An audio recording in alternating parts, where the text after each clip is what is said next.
Hey guys, this is Sermus98, and today I'm going to be playing a game called the Stanley Parable, and well, you guys will see what the game is. Just watch along, and I will see you when I'm done. Bye.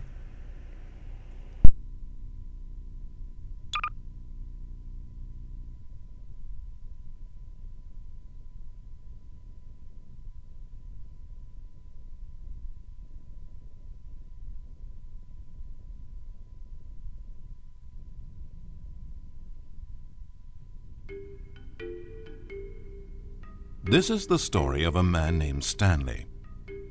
Stanley worked for a company in a big building where he was employee number 427. Employee number 427's job was simple. He sat at his desk in room 427 and he pushed buttons on a keyboard. Orders came to him through a monitor next to his desk, telling him what buttons to push, how long to push them, and in what order. This is what employee 427 did every day of every month of every year. And although others might have considered it soul-rending, Stanley relished every moment that the orders came in, as though he had been made exactly for this job. And Stanley was happy.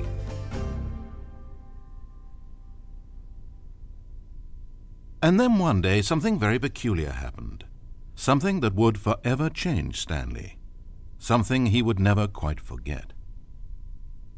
He had been at his desk for nearly an hour when he realized that not one single order had arrived on a monitor for him to follow.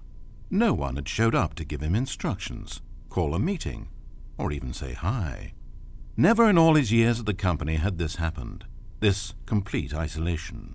Something was very clearly wrong.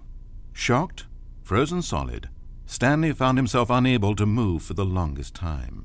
But as he came to his wits and regained his senses, he got up from his desk and walked out into the hallway.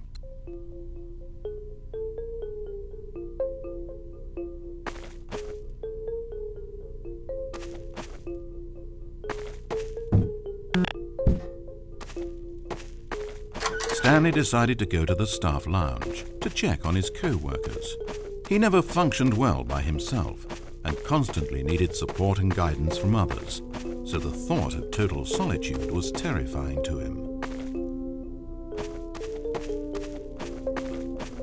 When Stanley came to a set of two open doors, he entered the door on his left.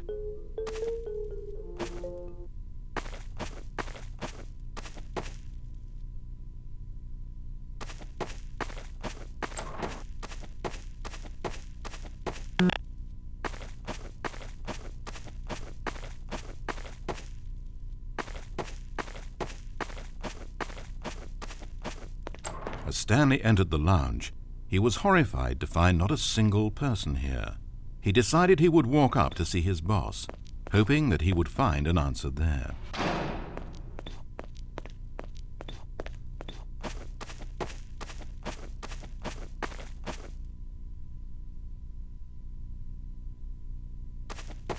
Coming to a staircase, Stanley walked upstairs to his boss's office.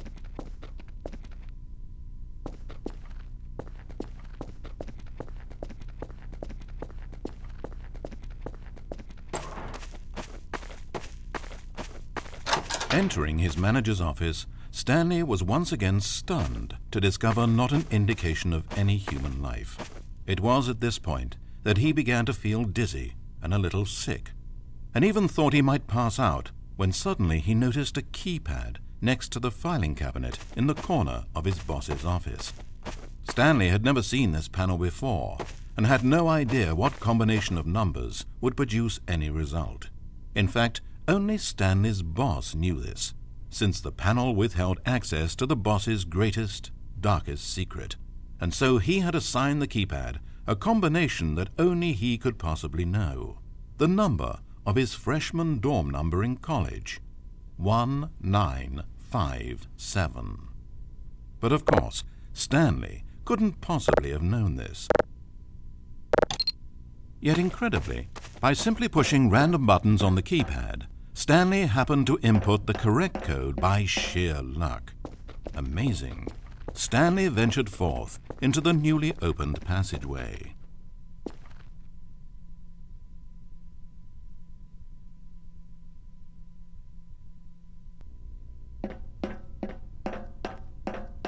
as he drew deeper into the bowels of the building. Stanley had no idea where he was or what this place held. And just as he began to think he might not discover a thing, he emerged into a long room to find rows and rows of monitors, screens with a number above it. Stanley noticed, however, that these were not random numbers, but the number of employees who worked in the building, his co-workers. Even his own number, 427, had a place on the wall. But why a setup so elaborate, he asked. Was this simple surveillance or something even more? And as if in answer to his question, the wall slid open before him, revealing the ultimate truth of the situation.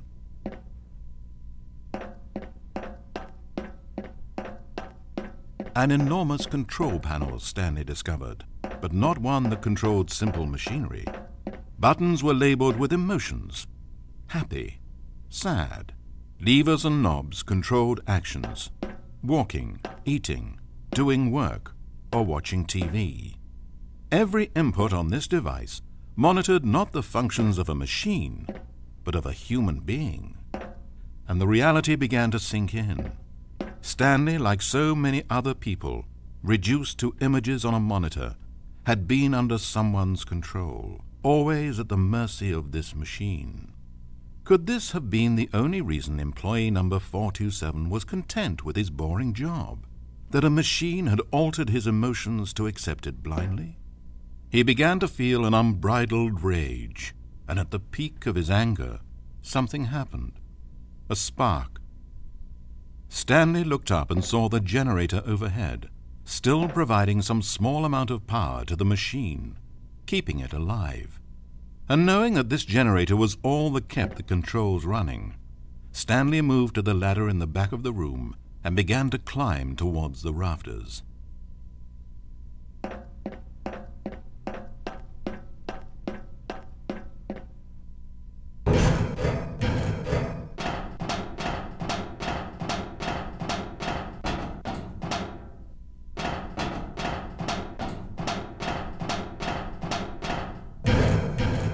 The higher Stanley climbed, the closer he felt to freedom, the further from enslavement.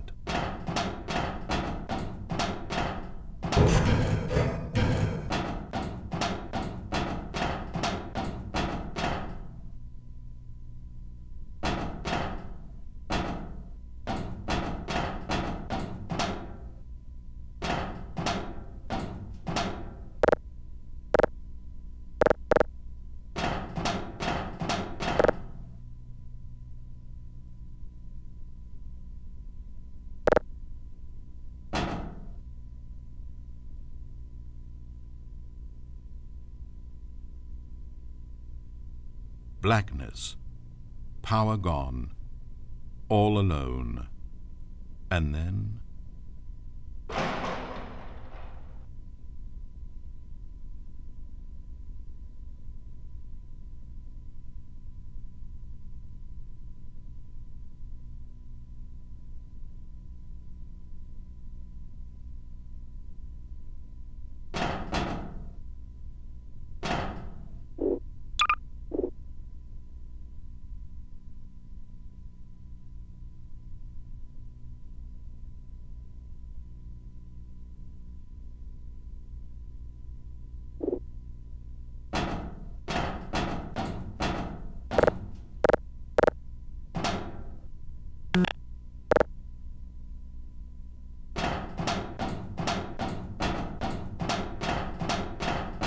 As he stepped through the door into the fresh outside air, a feeling of liberation rushed through Stanley's body.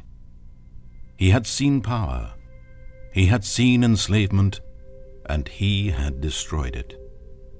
The underling was in control now. He had found his leading role. Stanley never discovered why everyone had gone missing, nor how and when he had come under the machine's control. But it didn't upset him terribly, because he knew that this was how things were meant to happen. All he felt was a delight unlike any he had ever known before. Never again would he follow someone else's orders without question. Never again would anyone tell Stanley where to go, what to do, or how to feel. No more bosses, no more instructions on a screen. Stanley decides for himself now. And he stepped out into the world, and he felt the cool breeze upon his skin, and Stanley was happy.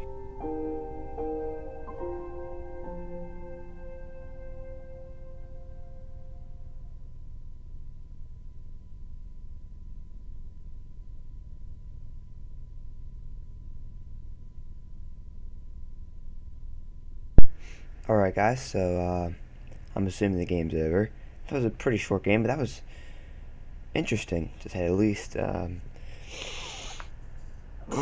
So, if you want to download this, I will have a link in the description. I'm assuming there will be different endings and stuff if you go the different ways, because on the website it said that your choices affect your decisions affect how the game ends. So I'm assuming there's going to be different endings. So thanks for watching, guys, and I will see you all next time.